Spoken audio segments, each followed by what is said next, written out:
We dismiss history at our peril. Liberty Nation Radio with Mark Angelides. And we're back here on Liberty Nation Radio for our special Talking Liberty segment with our Talking Liberty regular, Mr. Scott Cosenza, Esquire. I'm going to add that in just to provide some extra weight for the topic that we're discussing today. Scott, welcome back to the show. That's why I got the initials, Mark, just for that extra weight. Absolutely right. It's good to have letters after your name. Although, of course, if you're reading your name in print, there's usually letters before it and after it, and all over the page, sometimes in paragraphs. Scott, I read an article about racial disparities in the outcomes of the bar exam, which is the bar exam, I believe, and tell me if I'm wrong in this, is what you need to pass before you can appear in court as a lawyer. Before you can sell your services as a lawyer and appear in court. Most people, just for the record, never appear in court to represent clients. Sure. But you can't sell your services as a lawyer in any state unless you're a member of a bar. Okay, so the news reporting that I was looking at was talking about how there's these massive racial disparities, and surprise, Scott, and I think you'll be somewhat stunned by this. So please do grip very tightly the sides of your chair. They blame the disparities on racism. Well, they blame the disparity on racism within the test itself. That's the thing that's so funny. It's that the bar exam is somehow racist, which is preposterous, I think. And the reason why is because applicants, at least before the recent Supreme Court rulings that have said affirmative action in higher education is not constitutional, we had a situation where applicants of favored races, namely blacks and Hispanics and Native Americans, were given boosts, significant boosts, both in their high school grading and then with college admissions and college grading, and then with law school admissions and law school grading. So they've been artificially inflated at several levels before that bar exam. And then we find that the bar exam passage rates are lower for those people who were elevated above what their testing indicated. So if it would be almost like, think of how preposterous it would be, Mark, if we had a subset of, and let's just say white applicants, okay? And these white applicants were judged at a different standard for their high school years, and then at a lower standard, by the way, not just different, but lower. They were required to do less work and achieve, lower results on standardized tests. Wouldn't those people, if they were demanded less of at each stage of the game, then also have lower bar passage rates? But they would be white. Well, the same, it seems to be very clear to me, that this is just about lowered expectations and lower demands on a certain subset. It really kind of blew my mind that the people doing the reporting on this were tying themselves in cognitive knots to not blame it on what was essentially affirmative action. They say the exam is racist somehow. Yes. So let's follow the logic on this, Scott. I've taken the bar exam more times than I care to admit on this program. I did not pass the first time I took it. I have passed. And I can tell you that the bar exam depends on both a kind of cognitive understanding of how the rules fit together, and also an extremely high amount of rote memorization on topics that most people who are and most lawyers aren't even interested in. Meaning, people who are lawyers are often interested in some subset of the law. Like for me, I could have probably passed the constitutional law part of the bar exam when I was in high school. That's how interested I was in those topics.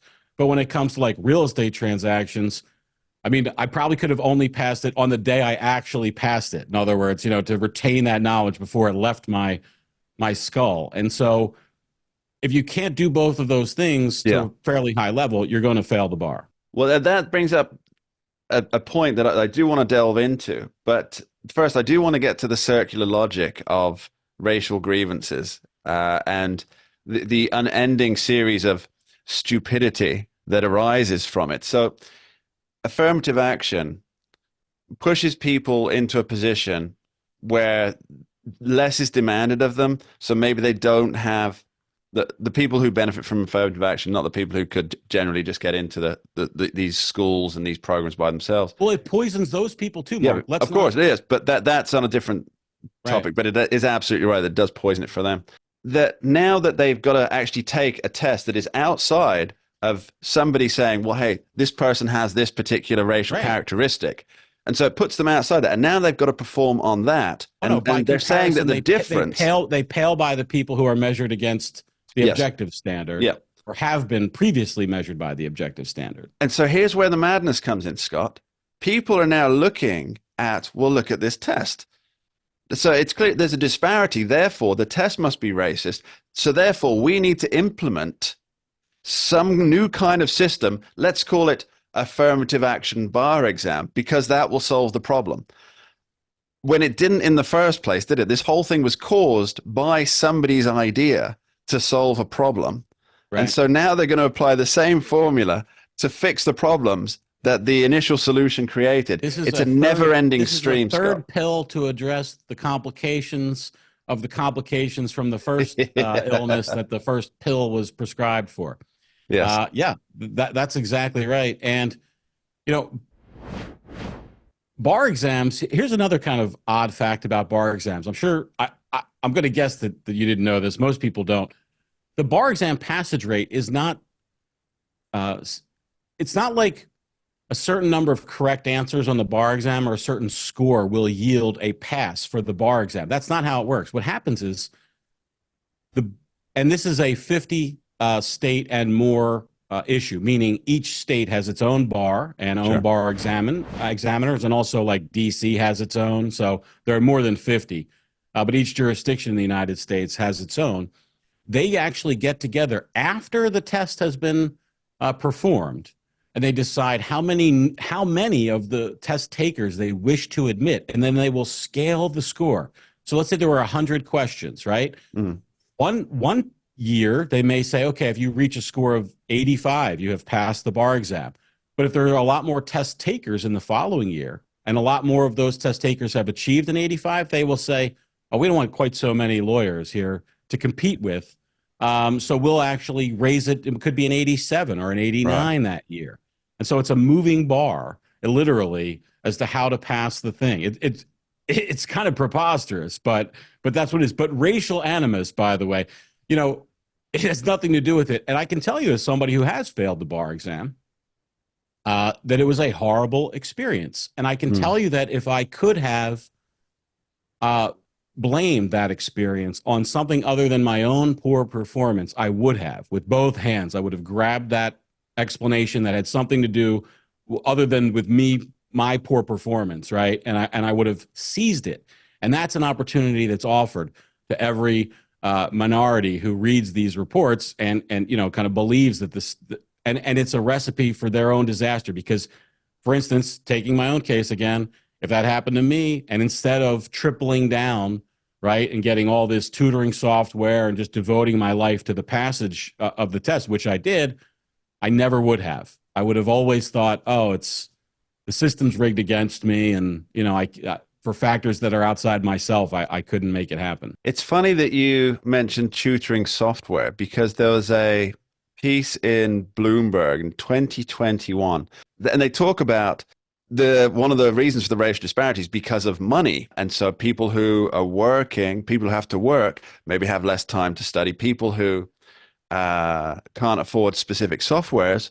And so they say, by and large, black people have less money in America than white people. Now, I will get to the pertinence of that statement, that therefore that is the racist element that is keeping black and Hispanic applicants from achieving success at the same rate. Let me just clarify, if I may, what you're saying. Yeah. So that basically that the measure of success for the bar exam was the measure of preparation that was afforded the candidate, and that people who are wealthier are able to devote more resources to that preparation. Yes. And now here's the real kick in the teeth about it. They said that the gaps pretty much disappear when anybody spends about 40 hours of study beforehand. Now, correct me if I'm wrong, Scott, but if you can't devote 40 hours to passing the exam that will determine your future. You spent all that time and treasure getting to this point, but you can't devote 40 hours to it. I mean, 40 hours a week. Maybe that seems like a lot to some people, but it's really not if this is the thing that's going to determine your entire future. So I have a different perspective on this, Mark, because I happen to know that what happened was there's an arms race, both with all these kinds of testing. What happens is they institute a test for standardization purposes, and people then devote themselves not to learning a thing, but to performing well on the test. And so, for instance, the bar exam is a good example. You have all these testing services, right? It becomes very important to pass the bar. People want to do so in the most efficient way possible, so they hire these testing services. And so then what that does is it raises the passage rate. If we're right that racism doesn't have to do with this, we should see bar passage rates increase for minorities as the affirmative action allowances are cast aside. So if Black candidates are evaluated based on their performance rather than the color of their skin before they get to the bar exam in college and in law school, then their bar exam passage rates should be commensurate with those of people of other races. So it's a problem that should go away with the repeal of the affirmative action that the Supreme Court oversaw very recently. Well, here's hoping, Scott. We'll be right back with Scott after this short break talking the Supreme Court. Don't go anywhere. We dismiss history at our peril. Liberty Nation Radio with Mark Angelides. Don't get caught up in the media madness. Join our movement for free thinking and free speech at libertynation.com.